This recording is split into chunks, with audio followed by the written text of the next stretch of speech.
بسم اللہ الرحمن الرحیم۔ السلام علیکم ورحمۃ اللہ وبرکاتہ۔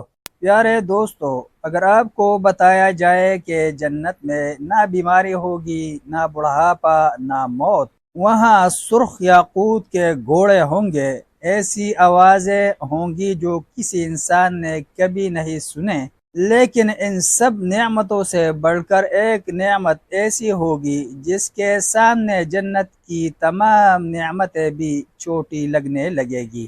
وہ کیا ہے؟ آخر تک ضرور دیکھیں۔ اہل جنت کی بیویاں اپنے خاوندوں کو خوش کرنے کے لیے گائیں گی، اور ایسی خوبصورت آواز سے گائیں گی کہ کسی نے ایسی آواز نہ سنی ہوگی۔ ان کے بول یوں ہوں گے: نحن الخیرات الحسان، ازواج قوم کرام، ینظرنا بقرۃ اعیان۔ ہم بہت خوبصورت اور خوبصورت ہیں، بہت ہی عمدہ لوگوں کی بیویاں ہیں جن کا دیدار آنکھوں کی ٹھنڈک ہے۔ اہل جنت کی سواریاں کیسے ہوں گی؟ حدیث میں آیا ہے کہ ایک آدمی نے نبی اکرم صلی اللہ علیہ وسلم سے دریافت کیا جنت میں گھوڑا ہوگا؟ آپ صلی اللہ علیہ وسلم نے فرمایا، اگر اللہ نے تجھے جنت میں داخل کر دیا، پھر تیرے گھوڑے پر سواری کا ارادہ ہوا تو سرخ یاقوت کا گھوڑا ملے گا۔ جنت میں جہاں چاہو گے وہ تمہیں اڑا کر لے جائے گا۔ لازوال جنت بے مثال نعمت ہے۔ اس دنیا میں کوئی انسان خواہ کتنے بڑے وسائل رکھتا ہو، ہر طرح کی نعمتیں اور آسائشیں اسے حاصل ہو، دنیا کی ہر نعمت اس کی تصرف میں ہو اور وہ کسی کا کسی شکل میں محتاج نہ ہو، پھر بھی اسے تین اندیشے لاحق رہتے ہیں بلکہ ستاتے رہتے ہیں۔ نمبر 1، میں تو زندہ رہوں لیکن یہ نعمت مجھ سے چھن جائے۔ نمبر 2، نعمت تو رہے لیکن میری زندگی کا خاتمہ ہو جائے۔ نمبر 3، میں بھی رہوں، نعمت بھی رہے لیکن بڑھاپے یا بیماری کی وجہ سے اس کے لطف سے محروم ہو جاؤں۔ مثلا ایک آدمی کے دسترخوان پر بیسیوں مرغن اور خوش ذائقہ کھانے لگے ہوں، لیکن ڈاکٹر اسے ان کے استعمال سے منع کر دے اور چند ابلی سبزیوں یا پھیکی غذاؤں پر گزارا کرنے کا مشورہ دے۔ اللہ تعالیٰ نے ان تینوں ممکنہ خطرات کی نفی کر کے یقین دہانی کرائی ہے کہ جنت میں نعمت بھی باقی رہے گی اور تم بھی وہی رہو گے۔ چنانچہ سورہ الرعد آیت 35 میں اللہ تعالیٰ کا ارشاد ہے: اکلھا دائم وذلھا، اس کے پل ہمیشہ قائم رہنے والے ہیں اور اس کے سائے بھی۔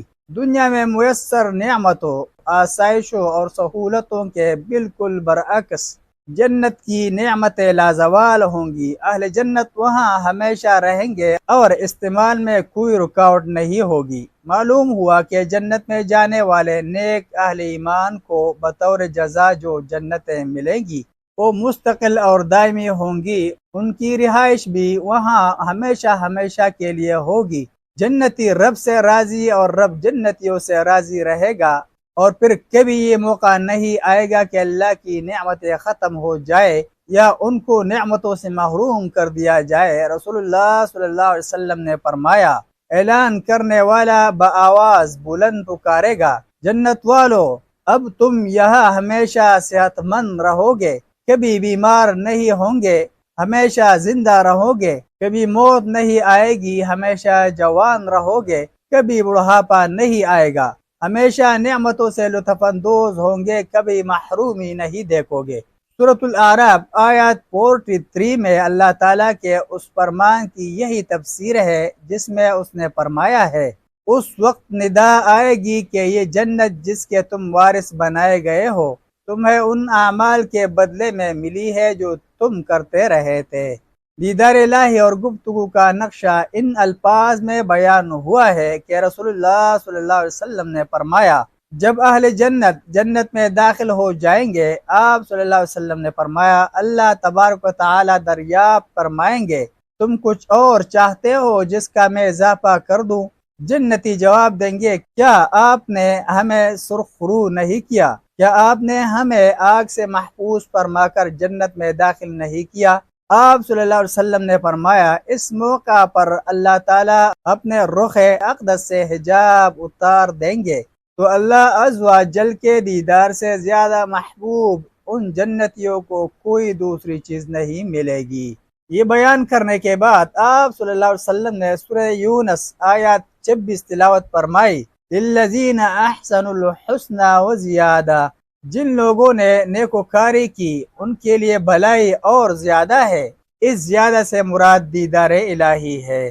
ملتے ہیں کہ نئی ویڈیو کے ساتھ۔ جزاکم اللہ خیرہ۔ السلام علیکم ورحمۃ اللہ وبرکاتہ۔